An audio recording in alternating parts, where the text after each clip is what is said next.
Sa kasalukuyan ay nagsasagwa ng isang fire safety training na kung saan pinapakita ang tamang paggamit ng fire extinguisher bilang pag-apula ng apoy. Makikita din dito na may maliit na apoy na kung saan ginamit ito bilang demonstrasyon na kung saan pinapakita kung paano apulin apoy gamit ang isang fire extinguisher. Jaira May Abiernes, nagbabalita.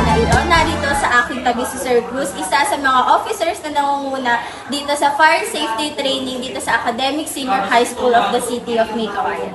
Ayan. Sir, maaari niyo po bang ipaliwanag kung ano po ang kahalagahan ng pagsasanay na ito para sa mga estudyante at para po sa mga guro? Ano po, una sa lahat, magandang araw po.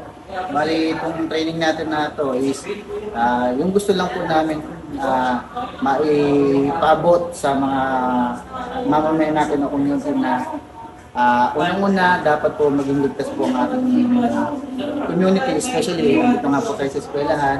Siyempre, nagtuturo kami rito kung ano ba yung mga proper way, kung paano ba dapat natin gawin pagka dumating na yung tinatawag natin emergency. Siyempre, andito rin po kami para magturo ng mga fire safety. Yan nga po, especially nga po yung muna natin paano po ba gamitin ng fire extinguisher para in case man po na magkaroon ng sunog o habang hindi pa lumala ang sunog, maapula po natin lahat. Maapula po natin agad yung apoy. Yan po. Saka yung mga fire safety measure po na dapat na mayroon isang lugar o itong paaralan po natin is malaman po ba nila kung ano yung gagawin nila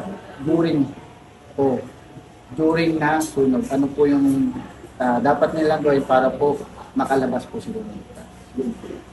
Okay, at dyan po nagtatapos ang ating ulat. Muli, Jaira May Abiernes, nagbabalita.